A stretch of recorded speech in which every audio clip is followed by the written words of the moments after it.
وہ بھی آج حزب اللہ پر ملک کو ایک سنگین بحران میں گھسیٹنے کا ان کو جو الزام لگایا تھا وہ بھی آج حزب اللہ کے ساتھ کھڑے ہو گئے. وہ بھی موجودہ صورتحال میں اظہار یکجہتی کرتے ہوئے دکھائی دے رہے ہیں جس پہ ان کو بڑی پریشانی ہو گئی ہے. دوسرا ایک اور بات جس کا آپ نے ذکر نہیں کیا میں اس کا کر دیتا ہوں کہ لبنان میں واقی ٹاکیز پیجر اور وائرلیس آلات پھٹنے کے نتیجے میں جو درجنوں افراد ہلاک ہو گئے زخمی یا معذور ہو گئے ہیں. حزب اللہ نے جس کا الزام اسرائیل پر عائد کیا تھا تاہم فی الحال اسرائیل نے حملوں کی ذمہ داری قبول تو نہیں کی ہے لیکن واضح شواہد کے مطابق اسرائیل ہی اس کا ذمہ دار ہے. حزب اللہ کے لیے یہ حمایت جنوبی لبنان اور وادی البقاء پر بڑے پیمانے پر اسرائیلی فضائی حملے کے آغاز کے بعد اور بیروت کے بہت بڑے پرہجوم جنوبی مضافاتی علاقے دہیہ کو نشانہ بنانے کے بعد مزید تیز ہو گئی ہے. اس کی وجہ سے عام شہریوں کی ہلاکت ہوئی ہے جن میں سے بہت سے بچے ہیں. ان حملوں کے بعد بہت سے لوگوں نے ہوا سے نقل مکانی بھی شروع کر دی ہے. یہ حزب اللہ کے لیے ایک بڑی فطری حمایت شروع ہو گئی ہے. اچھا پھر حال ہی میں جو رخصت امریکی صدر جو بائیڈن نے جو اقوام متحدہ میں اپنی حالیہ تقریب میں ایک مطلب پھر خطے میں 2 ریاستی حل کی جو تجویز پیش کرتے ہوئے نا اپنی منافقت کا اظہار کیا ہے یہ کون نہیں جانتا یہ لو بیٹا کہ خطے میں اس بربادی کے پیچھے سب سے بڑا ہاتھ تو خود امریکہ کا ہے. اس کے اتحاد بھی امریکہ کی ہام لانے کو اسرائیل کی پشت پر کھڑے ہیں. آپ سمجھتی ہیں کہ امریکہ کے ایک دفعہ چاہے اور ارادہ کر لے کہ اسرائیل کو جنگ بند کرنی ہوگی تو اسرائیل کی کیا مجال ہے کہ اس کی طرف سے ایک بلڈ بھی چلے. اب آپ دیکھیے وہ کھلے عام جو ہے اس کی حفاظت کے لیے کھڑے ہیں. آپ نہیں جانتے کہ جب ایران کے اندر جب فلسطینی رہنما کو شہید کر دیا گیا تھا اس کے بعد ایران نے جب جوابی حملے کا اندیہ ظاہر کیا تھا تو کیا امریکہ کی دوڑیں نہیں لگی تھی؟ کیا امریکہ نے فوری طور پر اپنی تمام چیزوں کو کھڑا اعلان نہیں کر دیا تھا کہ ہم ہر صورت میں اسرائیل کی جو ہے اس کی پشت پناہی کریں گے اسرائیل کی حفاظت کریں گے. اس لیے یہ باتیں کہنا کہ 2 ریاستی لوگوں کے سامنے کہنا اور یہ دراصل دوبارہ دھوکہ ہے. اور جو لوگ اب اس کے دھوکے میں آ رہے ہیں وہ خود اپنی باری کا انتظار کر رہے ہیں. اب آپ کیا سمجھتے ہیں کہ اردن نے جب وہ ایران نے جب اپنے ڈرون کے ذریعے حملے بھیجے تھے اردن میں بہت سے تقریباً 232 کے قریب اردن میں گرا لیے گئے تھے. آپ کیا سمجھتے ہیں کہ اردن کی باری نہیں آئے گی؟ اس کے بعد یقیناً اردن کی باری آئے گی. وہ کیوں آئے گی میں پوری یقین کے ساتھ اس لیے کہتا ہوں کہ وہ لوگ مجھ جیسے جو خود بھی تحقیق بھی کر رکھی ہے گریٹر اسرائیل کا منصوبہ ان کے سامنے اسرائیل کا منصوبہ ہے. گریٹر اسرائیل کا اگر نقشہ دیکھیں تو انہوں نے پورا ایک سانپ بنایا ہوا ہے اور سانپ کا منہ جو ہے مدینے کی ریاست کے اوپر رکھا ہوا ہے. جی یہ گریٹر اسرائیل کا منصوبہ ہے سب کو پتا ہے. آج تک اسرائیل نے اس کی تردید نہیں کی. وہ سمجھتے ہیں وہ اسرائیل جو ہے اسرائیل کے جو یہودی طبقہ ہے وہ آج بھی یہ کلیم کرتا ہے. اس نے کہا کہ مدینہ ہمارا ہے ہمیں مدینے سے نکالا گیا ہے رسول اللہ صلی اللہ علیہ وسلم کے زمانے میں ہمیں وہاں سے نکالا گیا ہمارا پیدائشی علاقہ وہی ہے اب وہاں جائیں گے. اب آپ یہ خود سوچ لیں کہ آج جو انہیں ہوائی راستہ دے رہے ہیں ایکسیس دے رہے ہیں کل ان کا کیا حال ہوگا. میں خود کبھی اپنے کچھ سعودی دوستوں سے پوچھتا ہوں میں کہتا ہوں یہ نقشہ آپ اسرائیل کا ہے اسرائیل نے آج تک اس کا انکار نہیں کیا اور اس پہ بدستور وہ کام بھی کر رہا ہے تو آپ کی کیا رائے اس کے بارے میں؟ ان کے پاس کوئی جواب نہیں. نہ ہی اور مڈل ایسٹ کے جو دوسرے لوگ اس میں کویت کے دوست بھی ہیں کیونکہ میں یہاں اتفاق سے ایسے ملک میں رہ رہا ہوں آپ بھی ایسے ملک میں رہ رہے ہیں یہاں پہ ایک کاسموپولیٹن سٹی ہے لندن. تمام دنیا کے ممالک کے تقریباً لوگ یہاں پہ موجود ہیں. بالخصوص مسجد میں ہماری ملاقات ہوتی ہے. آج ہی مسجد میں جمعے کی نماز کے بعد میری باتیں ہو رہی تھی اسی لبنان کے بارے میں ذکر ہو رہا تھا لبنان کی باتیں ہو رہی تھی. اب آپ یہ دیکھیے کہ اب یہ معاملہ آ گیا ہے. میں تو بہت دیر سے واویلا کر رہا ہوں شروع ہوا کر رہا ہوں کہ پانی سر سے اوپر گزرنے والا ہے پانی سر کے ناک تک آ گیا ہے. میں تو بدستور اپنے پروگرام میں اپنے کالج میں آرٹیکل میں لکھتا آ رہا ہوں اور جو کچھ لکھا ہے آپ دیکھ لیجئے خاکم بدن وہ سامنے ہمارے آ رہا ہے. اب مغربی استعمار کی پوری کوشش ہے کہ ہر حال میں لبنان کو 2 حصوں میں تقسیم کر دیا جائے لیکن خود مغربی تجزیہ نگار اس بات پر زور دے رہے ہیں. یہ آپ یہ بھی دیکھیے امریکہ کے اندر بروس میتھیو اور پارٹن جو ہے اس بات پر زور دے رہے ہیں کہ داخلی تقسیم کو موجودہ صورتحال میں ایک لمحے کے لیے ایک طرف رکھ دیا جائے کیونکہ اس کے بعد پیش آنے تباہی کو روکنا بڑا مشکل ہی نہیں ناممکن ہو جائے گا. تو خطے میں یہ خطرہ بھی اوپر کے سامنے آ رہا ہے کہ معاملہ لبنان کی تقسیم پر ختم نہیں ہوگا. جیسا میں نے ابھی کہا نا کہ اردن کی طرف رخ کریں گے لازمی کریں گے. اسرائیل برسوں سے طے شدہ اپنی توسیع پہ عمل کر رہا ہے گریٹر اسرائیل کے جیسے نے کہا ہے. اور سوال یہ ہے کہ خطے میں موجودہ دیگر مسلم ممالک کب تک سیاسی مصروفیتوں کا شکار بن کر مغربی ممالک کے لیے مغربی ممالک کا جو لیپال بدماش اسرائیل ہے اس کو نکیل ڈالنے کے لیے اپنی باری کا انتظار کریں گے؟ کیا اس وقت انتظار کریں گے جب جارڈن پہ جارڈن جب باری آ جائے گی تو جارڈن کو پتہ چل جائے گا کیا اس کے جارڈن نے کیا اس لیے ان کے ڈرون حملوں کو روکا تھا اس پہ جانے کے لیے. صحیح سمیع اللہ ملک صاحب وہ تو ٹھیک ہے کہ یہ کمزوری نظر آ رہی ہے عرب ممالک کے اعتبار سے اگر دیکھا جائے لیکن وہ مغربی قوتیں جو کہ آج تک پوری دنیا میں اپنے آپ کو انسانی حقوق کا علمبردار کہتی آئیں اور اس خوف میں یونائٹڈ نیشنز کا قیام ہوا کہ دوبارہ کوئی عالمی جنگ کا خطرہ نہ بن سکے اور اگر کوئی بھی قوت یا طاقت کوئی ملک اس طرح سے جارحیت کر رہا ہو کہ وہ کسی قانون کی، کسی انسانی حقوق کا کسی کا لحاظ نہ کر رہا ہو، عزت نہ کر رہا ہو، تو پھر وہ ساری دنیا کی طاقتیں مل کر اس کے ساتھ لڑ سکیں یا اس کو بتا سکیں کہ وہ غلط کر رہا ہے اور اس کو تنہائی کا شکار کیا جائے. وہ تنہائی کا شکار اس وقت نہیں ہو رہا. وہی جو بار بار ایک گردان یونائٹڈ نیشنز میں کی جا رہی ہے سیز فائر کے ساتھ ساتھ اگلے ہی بریتھ میں کہا جاتا ہے کہ اسرائیل کے پاس رائٹ ٹو سیلف ڈیفنس ہے. وہ سیلف ڈیفنس کا رائٹ لیبنن کے پاس کیوں نہیں ہے، سیریا کے پاس کیوں نہیں ہے، عراق کے پاس کیوں نہیں ہے، ایران کے پاس کیوں نہیں ہے؟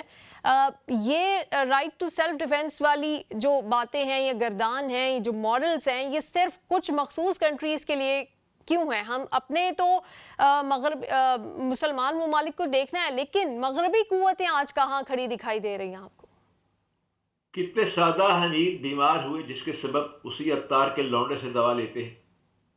یہ نیلم کیا باتیں آپ کر رہی ہیں؟ مطلب آپ کن کو یہ مشورہ دے رہی ہیں، کن کو یہ بتا رہی ہیں آپ؟ کیا ان کو کہا وہ اتنے بیوقوف ہے، کیا اتنے کم عقل ہیں وہ؟ بیٹا بات یہ ہے کہ سارا کام انہیں کی مرضی سے ہو رہا ہے، انہیں کی مرضی سے ہو رہا ہے. اب آپ دیکھیے نا، افغانستان کے اندر سے امریکہ نکلا اور چند دنوں کے بعد اس نے یوکرین میں کام شروع کر دیا. آج کل رشیا کی طرف سے ایک دھمکی آئی ہے، اس نے کہا کہ اگر معاملہ ایسا چلتا رہا تو اٹامک وار بھی ہو سکتی ہے. ہمیں اس خوش فہمی میں نہیں رہنا چاہیے، نہ اس خوشگوانی میں رہنا چاہیے کہ رشیا کے ساتھ اٹامک پاور ہوگی. میں یہ سمجھتا ہوں کہ اللہ کے اپنے ایک منصوبے ہیں. ہمیں آج وقت آ گیا کہ ہمیں اس بات پہ غور کرنا ہوگا کہ ہم نے اللہ سے کہاں کہاں بغاوت کی جس کی ہمیں سزا مل رہی ہے. ہمیں اس بات پہ غور نہیں کرتے. یہ کیا اللہ سے کم بغاوت ہے کہ جن کے بارے میں اللہ کے رسول نے بوجھ کا اظہار کہا تھا، وہ اپنے دل میں بوجھ اور کینہ رکھتے ہیں، یہودیوں کو نکالا گیا تھا. آج آپ ان کے ساتھ سفارتی تعلقات قائم کر رہے ہیں. یہ کس کو آپ چیلنج کر رہے ہیں؟ کیا اللہ سے اب ہم اللہ سے اگر مدد مانگتے ہیں، اللہ کے رسول کے نام پہ اگر مدد بھی مانگتے ہیں تو کس منہ سے مدد مانگتے ہیں؟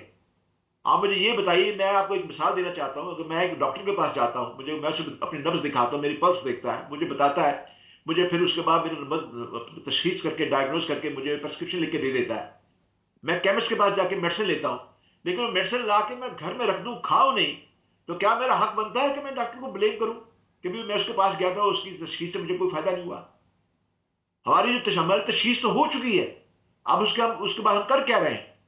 کیا واقعی ہم یعنی اللہ نے جن کو ہمارے بارے میں بتایا تھا، اللہ نے جو اصول ہمارے لیے مرتب کی تھے قرآن کے اندر، کیا ہم نے قرآن کو پکڑا ہے؟ کیا اللہ نے نہیں کہا تھا کہ میں نے قرآن کو پکڑ لو آپس میں تو فرقے میں نہ پڑ جاؤ؟ کیا واقعی اس اللہ کی اس بات پہ اللہ کے حکم پہ تابع داری کر رہے ہیں، اس کو مان رہے ہیں؟